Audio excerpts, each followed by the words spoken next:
दोस्तों, आपको प्यारा सा चैनल YouTube का मैथमेटिक्स पॉइंट पर स्वागत है। हम कुछ आप लोगों के बीच अच्छा क्वेश्चन लेकर के आते रहते हैं बराबर। तो ये भी एक अच्छा क्वेश्चन लगा हमको। इंटीग्रेशन में dx बाय साइन का पावर 4x प्लस कॉस का पावर 4x इंटीग्रेशन कैसे करेंगे, इसका अच्छा क्वेश्चन लगा तो सोचे आप लोगों के बीच ज़रा इसको शेयर कर दे। तो इसका इंटीग्रेशन कैसे करेंगे, तो इसी तरह कुछ अच्छा क्वेश्चन को देखने के लिए, समझने के लिए आप चैनल को सब्सक्राइब करते रहिए और बेल आइकॉन भी ऑल में दबाइए ताकि नोटिफिकेशन आपको मिलते रहे। लाइक भी करिए, है ना। तो चैनल सब्सक्राइब कर लीजिए जो नहीं किए हैं, तो आपको कुछ अच्छा सवाल देखने को मिलते रहेगा बीच बीच में, है ना। रेगुलर वे में भी, बीच बीच में भी। तो ये इंटीग्रेशन हमको अच्छा लगा तो देखते हैं इसका इंटीग्रेशन कैसे करते हैं। dx बाय साइन का पावर 4x प्लस कॉस का पावर 4x। तो हम इसके लिए क्या करते हैं, डिवाइडिंग बाय कॉस का पावर 4x से डिवाइड कर देते हैं न्यूमरेटर डिनोमिनेटर, अंश और हर में। तो डिवाइडिंग बाय कॉस का पावर 4x बोथ न्यूमरेटर, अंश बोलते हैं शॉर्ट में nr, एंड dr डिनोमिनेटर हर।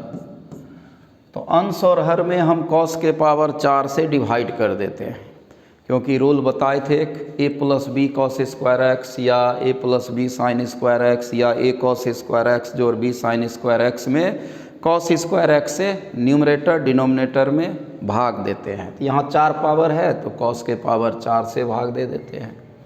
तो आओ तो अगर भाग देंगे, ऊपर नहीं कुछ है तो 1 है, तो 1 बाय कॉस का पावर 4 हो जाएगा x। नीचे साइन का पावर 4 अलग अलग भाग दे देते हैं पदों में, और कॉस का पावर 4x बाय कॉस का पावर 4x dx।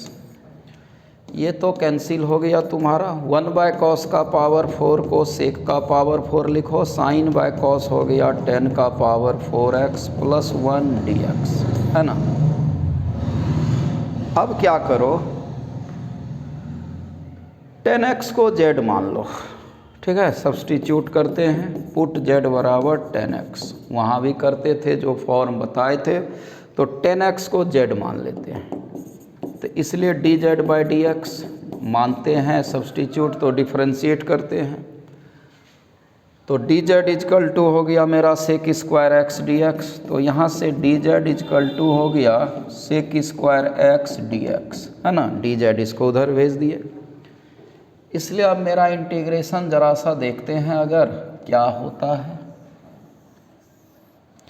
इसलिए इंटीग्रेशन जो है मेरा वो क्या है, सेक का पावर 4x अपॉन 10 का पावर 4x प्लस 1 dx, है ना।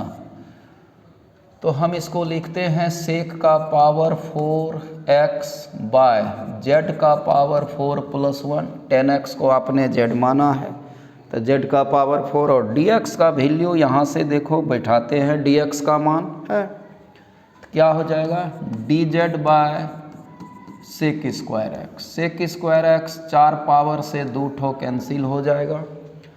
तो मेरा क्या बच जाएगा जरा सा देख लो। तो मेरा बच जाएगा sec square X by z का पावर 4 प्लस 1 dz, यही बच गया। आ जाते हैं इधर। अब सेक स्क्वायर को आप 10 में कन्वर्ट कर लीजिए, क्या लिखोगे 1 plus 10 square X by Z का पावर 4 प्लस 1 dz।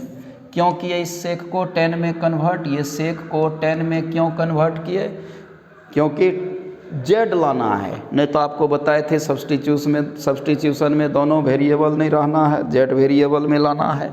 तो सेक कैसे 10 में बदलेगा, फार्मूला है 1 plus 10 square theta sec square theta. बैठा देते हैं अब 10 के जगह जेड, देखना।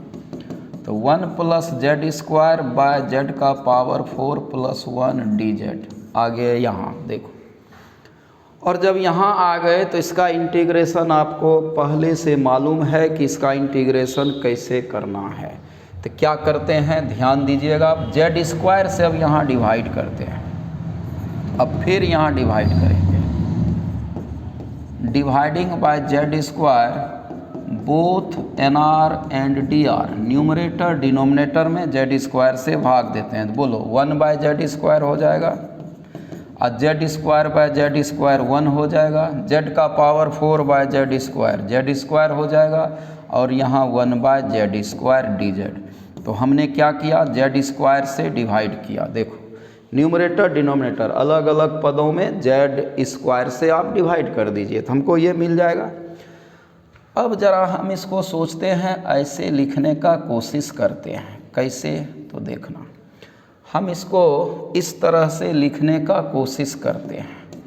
1 को आगे कर देते हैं, कोई दिक्कत नहीं, 1 प्लस 1 बाय जेड स्क्वायर, और इसको लिखते हैं जेड माइनस 1 बाय जेड का होल स्क्वायर। तो अब तुम कहेगा कि सर होल स्क्वायर कैसे करिएगा, तो अगर हम इसको तोड़ेंगे तो a माइनस बी का whole square, A square plus B square 1 by Z square minus 2ab, तो जेड जेड काट दो तो -2 आपको इसके अलावे ये -2 फालतू आ रहा है ना, तो हम यहाँ +2 जोड़ देते हैं। तो अब इसको कंप्लीट तोड़ोगे ना, +2 जैसे जोड़े तो +2 -2 कैंसिल, सिर्फ यही बचेगा। दैट मीन्स हम इस पद को, हमने क्या किया, इस पद को हम इतना लिखे, इस पद को हम इतना लिख सकते हैं। इसको तोड़ देंगे ना तो -2 + 2 कट जाएगा, खाली यही बचेगा। अब गौर से देखो इसका differentiation, z minus 1 by Z का ये डिफरेंशिएशन है। देखो z का अगर z के रेस्पेक्ट में करेंगे तो z का 1 और 1 बाय जेड का -1 by Z square minus minus plus. तो अब इसको एक नया वेरिएबल मान लेते हैं t, अब इसको एक नया वेरिएबल t मान लेते हैं, ठीक है। तो यहाँ तक आपको बात समझ में आ गया, ज़रा सा बढ़िया से देखें। अब इसको फिर हम नया वेरिएबल t मान लेते हैं। आ जाओ ज़रा सा इधर, ठीक।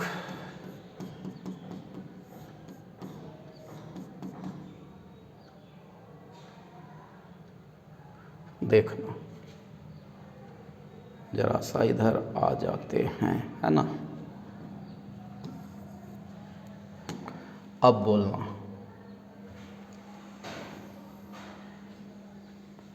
अब देखो, तो अब फिर नया वेरिएबल पुट करते हैं, पुट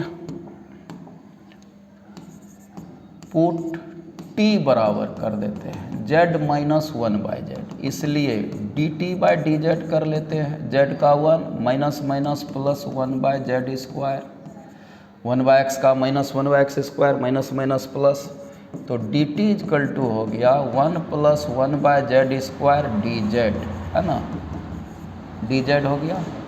अब क्या करो, अब इसका मान यहाँ आप चूँकि नया वेरिएबल लाए हैं इसलिए integration 1 plus 1 by Z square Z into 1 minus Z का होल स्क्वायर प्लस 2, इसी का करना है इंटीग्रेशन। तो अब गौर से देखो, इसके बदले आप पूरे dt धर सकते हैं, तो dt बाय मेरा हो गया, इसको तो t माने हैं t स्क्वायर, और 2 को हम लिख सकते हैं √2 का स्क्वायर। अब देखो मेरा फार्मूला आ गया, dx बाय ए स्क्वायर जोड़ एक्स स्क्वायर, क्या होता है formula, 1 by A tan inverse x by A, 1 by A tan inverse x by A, tan inverse x के जगह t है, dx by A square plus X square t है, तो 1 by A 1 by √2 tan inverse x by A, तो t by √2 plus c। अब t का मान बैठा देते हैं, आ जाओ ज़रा सा ध्यान से देख लो। अब t का मान बैठाते हैं और फिर t का मान z में आएगा, फिर z का मान हम लोग बैठा देंगे, तो मेरा इंटीग्रेशन आ जाएगा। तो सवाल बस खाली क्या हुआ, 2 बार इसमें हमको सब्स्टिट्यूट करना पड़ा, 2 बार, ठीक ना।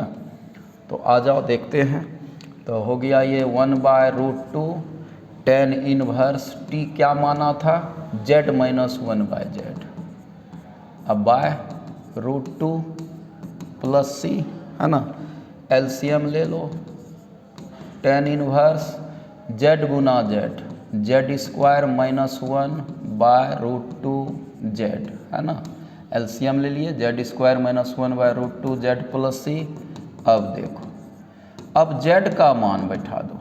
जेड क्या माना है, जेड क्या माना था जरा सा देखो, शायद 10x माने थे। पुट जेड बराबर 10x, है ना। यहाँ देखो पुट जेड बराबर 10x, तो अब जेड का मान बैठा दो। अब क्या करो, जेड का मान बैठा दो। जरा सा वीडियो को ध्यान से, लेक्चर को देखना। तो 10 का जेड का मान बैठा दो, 10 स्क्वायर एक्स माइनस 1, जेड है 10 तो 10 स्क्वायर, अब bye root 2 10x plus C. अब हमारा ये आंसर आ गया। तो ये किसका इंटीग्रेशन हो गया, dx बाय साइन का पावर 4x प्लस कॉस का पावर 4x। तो एक बार आपको ज़रा सा हम फिर से दिखा रहे हैं और देखिए, और लेक्चर को आप देखते समय उतारते जाइए।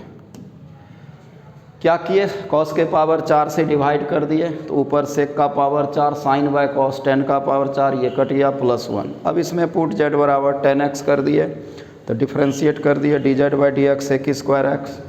तो अब इसके बदले dx का मान पहले बैठा दिए, 4 ठो पावर सेक में 2 ठो कट गया, बचा सेक स्क्वायर, 10 तो जेड माना है, हो गया। अब सेक को जेड 10 में लाते हैं, क्योंकि जेड आएगा जब तक 10 नहीं आएगा। सेक स्क्वायर एक्स को लिखे 1 प्लस 10 स्क्वायर एक्स, है ना।